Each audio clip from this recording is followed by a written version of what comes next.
Welcome to Bar 20 Arms. It's a rainy day outside and it's deer season in the Ozarks. We'd rather be outside deer hunting, but we gave up. We decided to come in and make some videos on some pistols and do some cleaning videos and stuff to try to help you out a little bit. What I've got here is a 642 Smith & Wesson.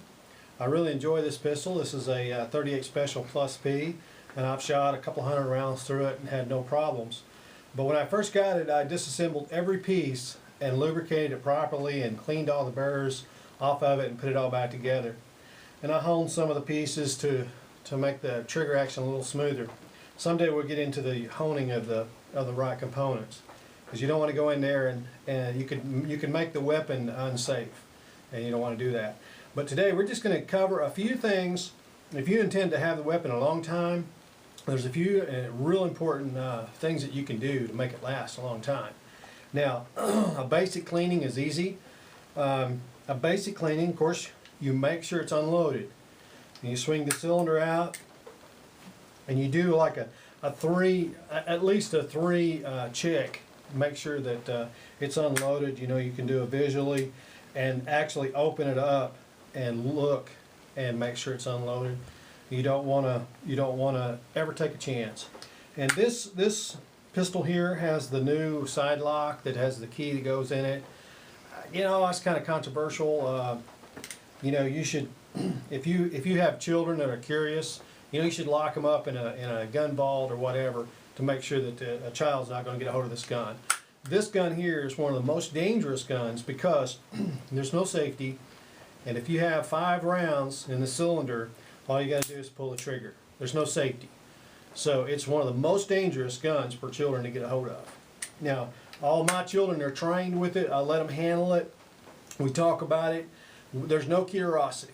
So I don't hide it under the bed and try to hide it from them, because they're going to find it and they're going to pull it out. And if it's loaded, and it's going to be, you're going to get a phone call you wish you'd never got. So take all the precautions you can to keep this gun away from children. And if you do have children in the house, it's great.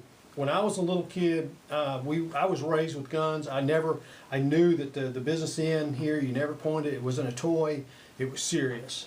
So I was taught that from diaper on up, and that's the best thing you can do with your children. All right, we'll get back to the cleaning. Now, when you get this gun, it's factory lubricated, and that's okay, but it depends on how long it sits on the shelf, whether the oil runs out or dries up or whatever. Now, the most important thing, now I learned this the hard way on a cylinder. Now we know this is not loaded. On the cylinder, when I would clean a gun, I wanted it to shine. So I would take some, maybe some Brillo pad or something, and clean all this burned powder foulings off the end of the cylinder. Well, what I didn't realize, that's a bad thing, because there's a gap in between your barrel and your cylinder, your face of your cylinder. Now that gap, you want it as tight as possible. Well, every time you clean that, it looks really good. If you show your friends, man, that thing is clean, it looks really good. Well, that's a bad place to be rubbing on, because you're taking metal away from it.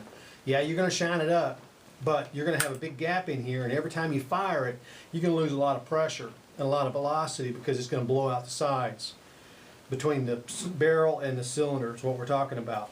So don't worry about a little carbon buildup on the end of that. Don't worry about it. Now, if you start having a function problem, you might want to consider lightly cleaning it. But I don't worry about it anymore. I show my friends everything else. The function is great. The inside, the barrel's clean, all that. The cylinder's clean, all that. The hand, all that's really clean. But what I'm going to show you today is some of some of the things you can do to make them last long. Now, the bearing surface on this pistol is in here, of course. That's where the cylinder spins. Now, you don't want that to run dry, because once it runs dry, it's like your car running out of oil. It's going to start gouging and start eating away metal. Now, this is real easy to do. Now, this has a side plate here, and it shows you all the workings inside. Now, we're not going to get into this. You can actually remove this side plate very carefully, the 3 screws, the pistol grip, the 3 screws, and lift it up very carefully. And you want to use proper screwdrivers with the proper fit screw head. You can lift that up and actually oil it and use a pipe cleaner and clean all that out. and then oil it properly and put it back together, and it'll make your gun last a long time. But we're not going to cover that today. This screw here in front of the trigger, we're going to remove this screw. This is the only one we're going to remove.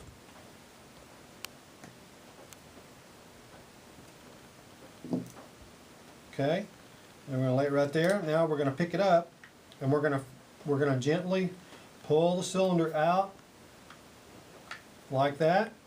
Now there's no springs or anything that's going to fly out and be gone. So what we're going to do is we're going to separate the cylinder, and we're going to wipe this off, and we're going to dry it, and then we're going to use proper oil. Now some parts of the gun on the outside, it doesn't hurt to use a thinner oil. Now on the working, you want to use as heavy oil as possible, as you want it to stay in there. Now on the table here I have some do's and don'ts. Now these products are primarily designed for firearms. This oil here is a really expensive oil, and I'm getting really low on it, but it's real expensive. It's about $6 a bottle, and it's made by MCM, and it's supposed to bond to the material. It's supposed to bond to the metal, which is good. You want it to stay, especially if you're carry conceal, because it might sit in your holster in all kind of conditions, and you want that oil to stay on the metal. So this is going to make it last. And this is what I use for these bearing surfaces like this. And you can push that out, and you can dry this off, clean it, and you'll want to use them cleaner.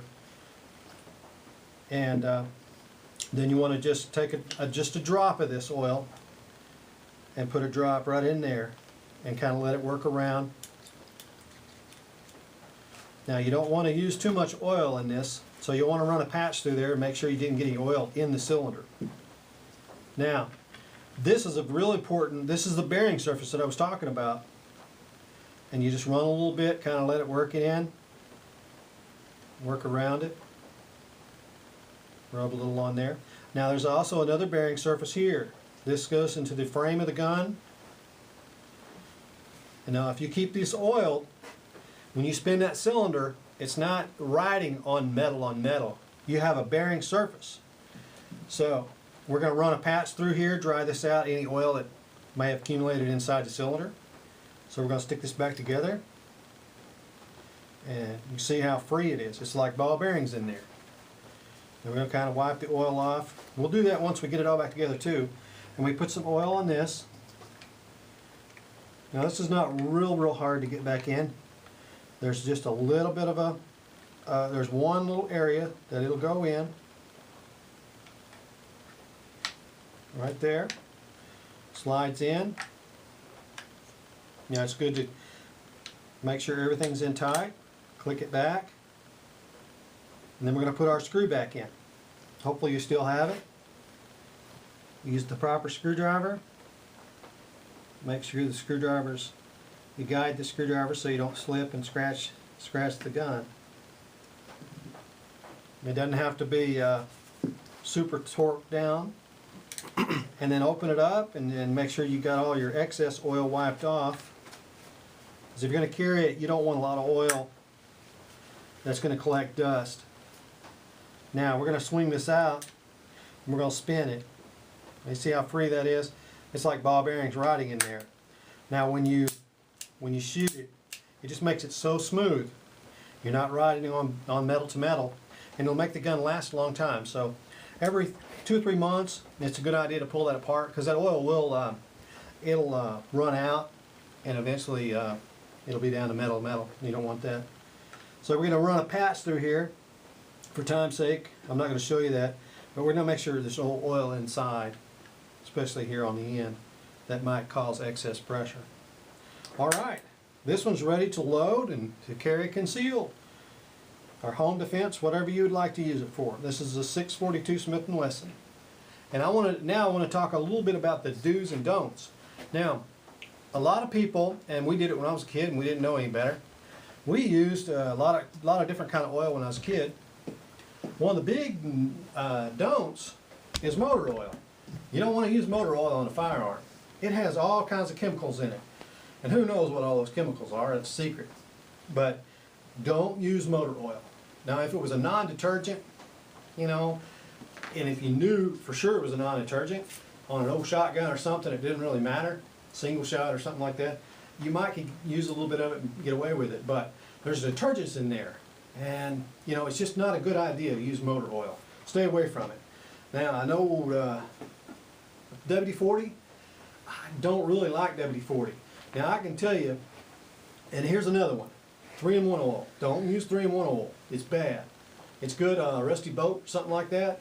It has its purposes. 3-in-1 oil, I don't know where it would be at today if we didn't have these oils, 3-in-1 oil, motor oil, and WD-40. WD-40 is a water displacement, and that sounds really good, but what happens, and you can do this experiment, I've done this experiment on my own. You can take a piece of clean metal, and you make sure you label it, WD-40, motor oil, 3-in-1 oil, and you put a drop on that piece of metal. You put one drop over those where you've labeled them. And then you let it sit. And for several days, it'll completely dry. You can take a pocket knife and you can scrape it off. And it's terrible. Now, if you keep spraying WD-40, especially in an automatic, I've heard a lot of people like 1022s, there's probably no tougher gun than a 1022. But I've known people that say, I don't clean it, all I do is open up the boat, spray WD-40 in there and run all that carbon out. Well, what's happening is, when that WD-40 dries, and it will dry, you can do that experiment, and it will dry and it leaves shellac. Well, you keep building up shellac and slack. I've taken guns apart, cleaned them for customers, and the shellac is so thick, you could not even work the boat, and you had to scrape it off. And it's just a mess. You have to use a heavy chemical to remove all that shellac. So I do not recommend using 3-in-1 oil, WD-40, or motor oil. Now, I talk about experience because when I was young and dumber than I am now, I used all these. You know, I listened to some bad advice, and they said, oh, just WD-40 is great. Water displacement, man, it's the 40th recipe. It's great. It's good for your gun. It'll dry the moisture away. I just, you know, I did that, and after a while, I started seeing effects of it. And so I got away from these. I use the products, rim oil. I like rim oil. It's good, but there again, like the WD-40, it's a really, really thin oil, and it will run off and dry eventually. I don't know about drying and leaving a shellac. I've never done that experiment. I need to do that and get back with you. But for outside of a gun, before you spray any oil, that gun must be dry. Because if you're going to put oil on top of moisture, it's going to rust, and you're going to have some pitting problems. Make sure that gun is dry. A hair dryer, if you come in from duck hunting or hunting like today outside, it's raining, dry that gun. Take it apart, dry each piece with a hair dryer, whatever you got to take. Put it in a furnace vent or whatever, and make sure it's dry. Then, once it's dry, then it's okay to use some rim oil or something like that and just coat the outside and just kind of wipe it down. That's good.